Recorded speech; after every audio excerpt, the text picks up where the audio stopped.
Que a graça e a paz da parte de Deus o Pai, de nosso Senhor e Salvador Jesus Cristo, esteja com todos os ouvintes nesta tarde. Estamos aqui para falar a palavra de Deus, falar sobre a Bíblia Sagrada, palavra esta que o próprio Senhor Jesus nos deixou. Mas da forma em que vamos falar, talvez você nunca tenha ouvido. Nós vamos falar de uma forma diferenciada, porque entendemos que hoje a palavra, ela por muitas vezes ela é adulterada, por que não dizer prostituída, até mesmo dentro da própria versão bíblica. Palavras são trocadas, são mudadas, mas uma coisa nós sabemos, Jesus, quando ele vem a esta terra, ele diz, por muitas das vezes, quando ele vai falar a sua palavra, ele diz, na verdade vos digo. Jesus já é uma verdade. E ele ainda diz por mais duas vezes, na verdade eu vos digo.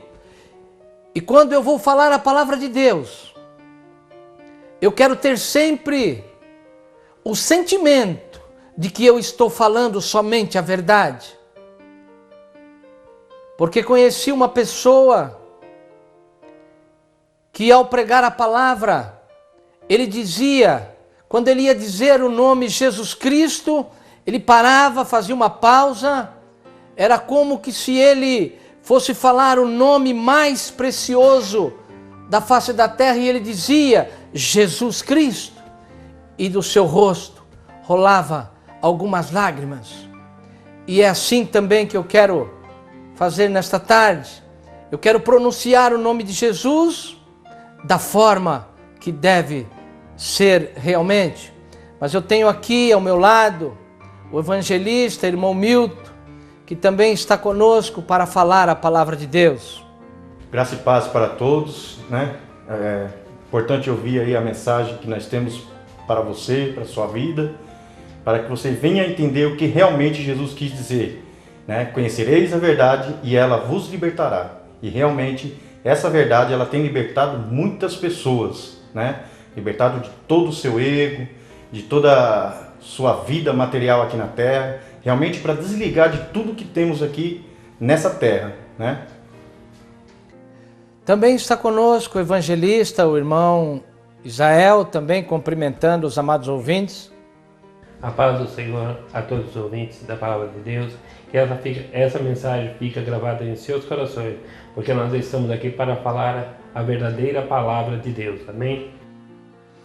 Vamos então agora abrir a Bíblia Sagrada, no livro de Mateus, no capítulo 26, e no versículo 28, aonde tem aqui algo que Jesus nos deixou escrito, e se entendermos verdadeiramente da forma em que Jesus falou aqui, da forma que Jesus escreveu, nós teremos em nossa vida aqui uma grande realidade. Mateus, capítulo 26, versículo 28, está escrito assim, Jesus está dizendo, porque isto é o meu sangue, o sangue do Novo Testamento, que é derramado por muitos para a remissão dos pecados. Nesta tradução da Bíblia Sagrada, João Ferreira de Almeida, nós encontramos aqui Jesus dizendo que este é o Novo Testamento no seu sangue. Porém, se nós tivéssemos aqui algumas outras traduções, está escrito, esta é a nova aliança no meu sangue. E eu posso dizer para os amados ouvintes que a primeira vez que aparece na Bíblia Sagrada a palavra testamento está aqui neste versículo, porque o único que nos deixa um testamento chama-se Jesus Cristo.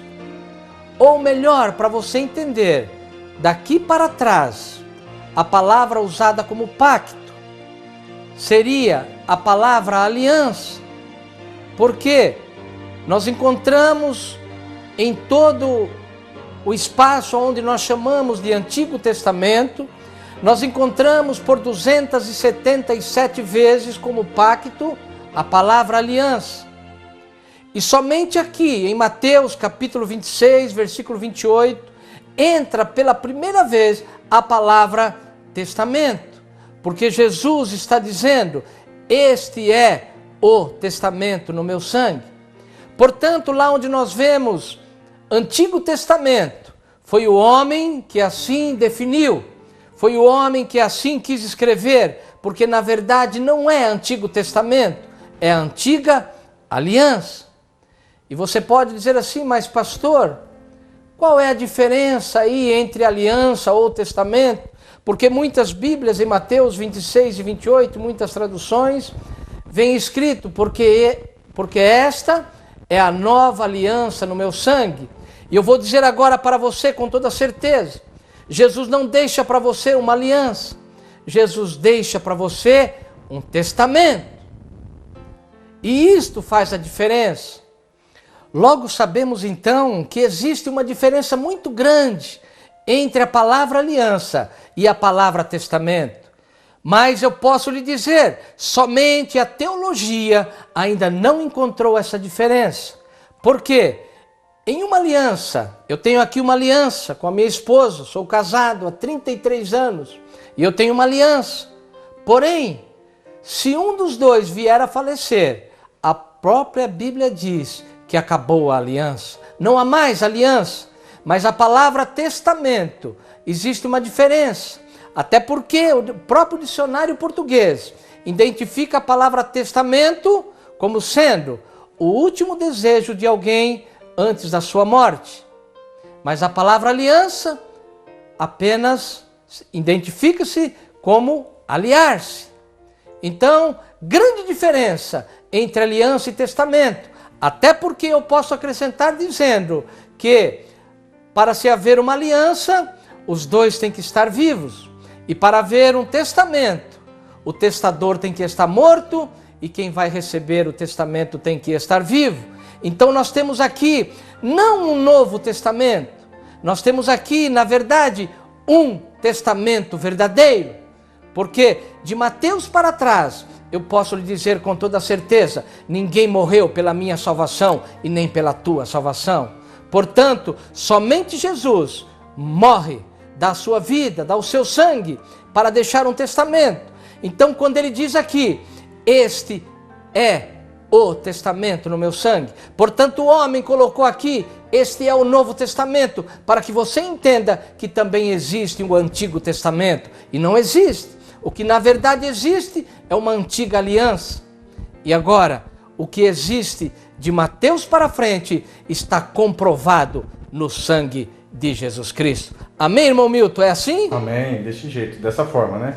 O nosso pastor explicou aí que há só um testamento, só o testamento que é deixado para o homem, né? Deixou muito explicado e assim eu vim também perceber que realmente o significado da aliança e do testamento.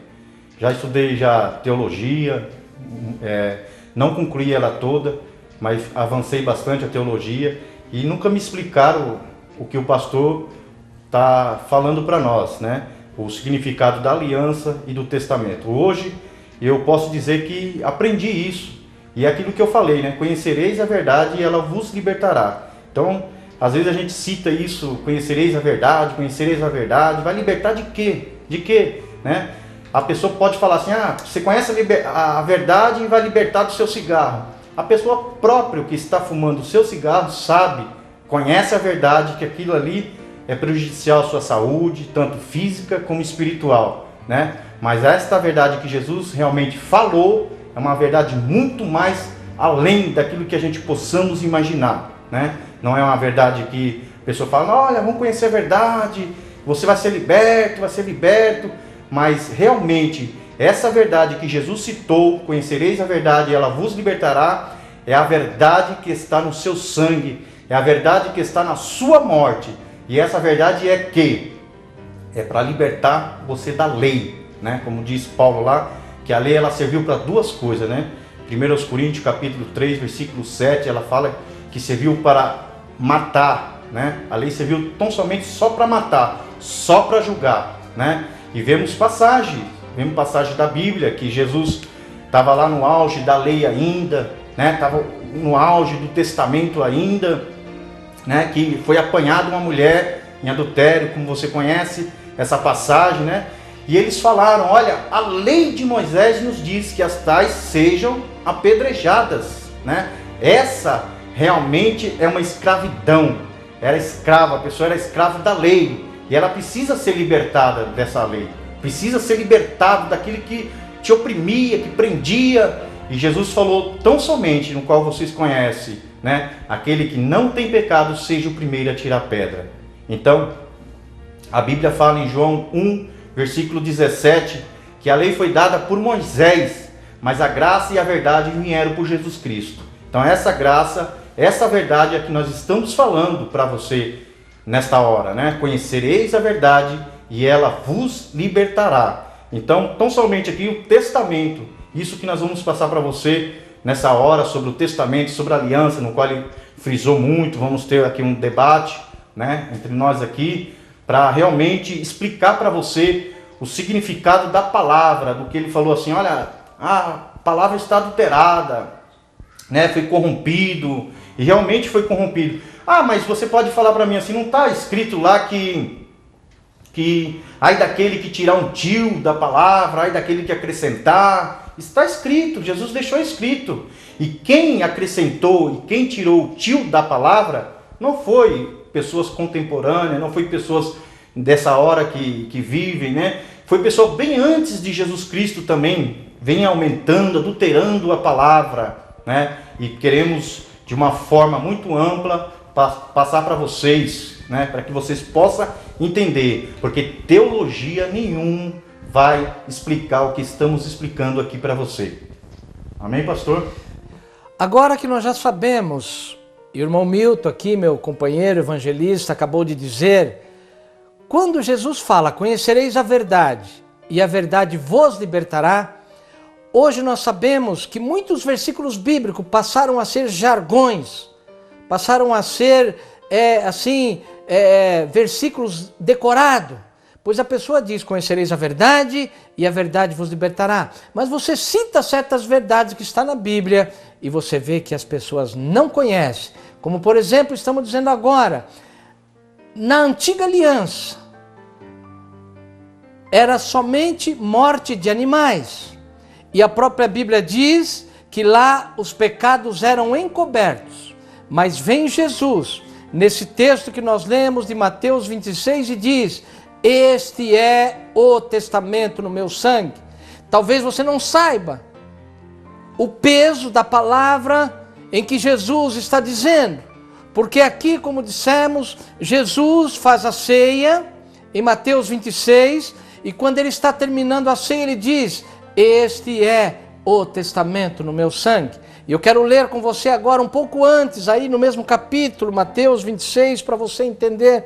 Diz assim no versículo 17, e no primeiro dia da festa dos pães asmos, chegaram os discípulos junto de Jesus, dizendo, onde queres que preparemos a comida da Páscoa?